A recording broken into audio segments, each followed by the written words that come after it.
Chances are you're familiar with China's well-deserved reputation for quick and superior quality construction projects. It's no surprise that numerous other countries have also proposed construction projects with China, and as of today, China has worked with more than 150 countries. But what shocked the world was China rejecting a project in the United Kingdom, even with a hefty investment of $22 billion. The Belt and Road Initiative was launched in 2013 as a central element in Chinese leader Xi Jinping's foreign policy.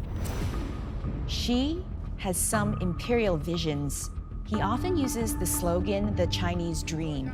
It's basically his way of saying China should be the richest, most powerful country in the world. The goal of this global infrastructure development plan is to link land and sea networks between Asia, Africa, and Europe in order to improve regional integration, boost trade, and promote economic growth. Under this strategy, China may take on a bigger leadership role in international affairs in line with its growing power and stature by investing in more than 150 nations and organizations. As you can see, every element of this plan points towards the London Railway project being a great idea. So why did China reject this proposal? Well, the first reason could be that China has taken a few lessons from plans that have previously fallen through for no fault of their own, such as one railway project in Africa.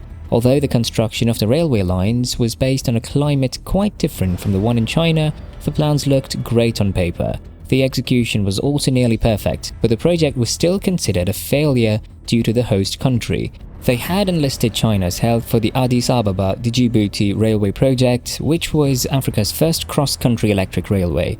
In spite of the wonderful working condition of the trains, the passengers were very few in number, which not only made it difficult to sustain its operations, but also made it difficult for the government to pay China back. In addition to this, Sinosure, which provided payment guarantee on this project, had to suffer a loss of $1 billion. If we consider this, there is no active fault of China, but it still has to bear the impact in the form of its compromised reputation. Thus, it is not unexpected that China would want to stay away from meaningless or possibly unsuccessful projects in the future in order to not draw backlash for the Belt and Road Initiative, which was introduced as the project of the century. Since then, there have been many expensive projects that China could have taken up but chose against them, even though such projects can be quite beneficial.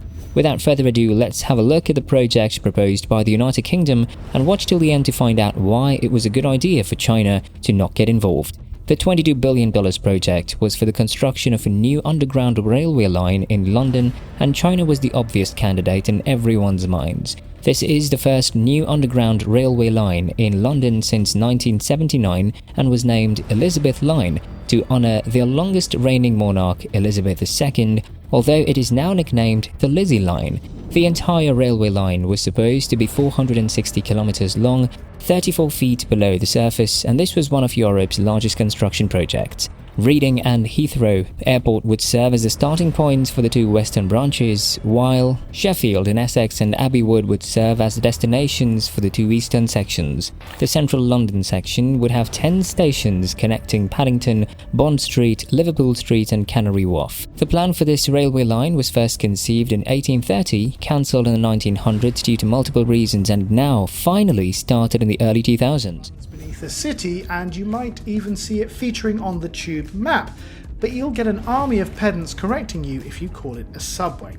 That's because this whole project isn't a subway, but a mainline railway that just happens to operate underground for the middle part of its route.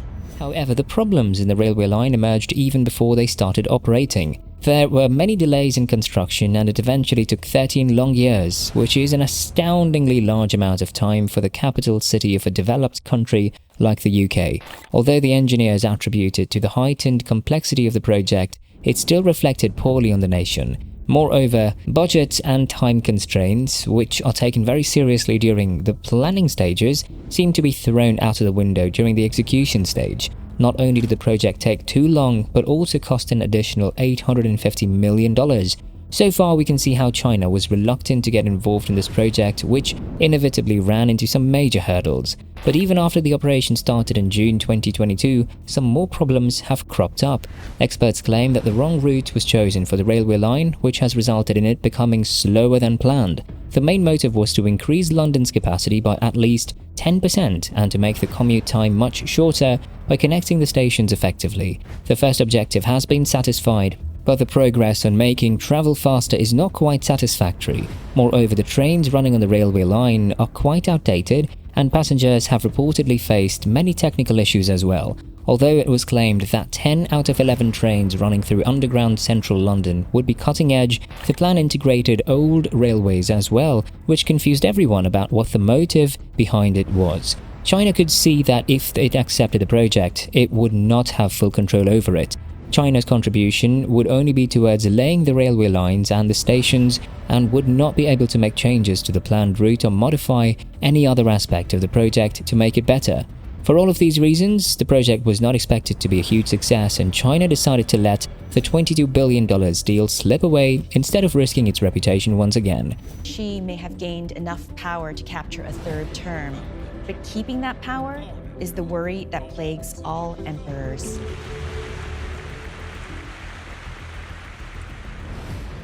There is also another factor of China being viewed as the hub for inexpensive labor, although it has grown out of that stereotype long ago. So even if the Western countries are not highlighting the faults of the Elizabeth Line right now, it would have been a completely different story if China had been involved in the construction, where most of the blame would be shifted on it. Additionally, this rejection conserved the manpower and effort from being wasted.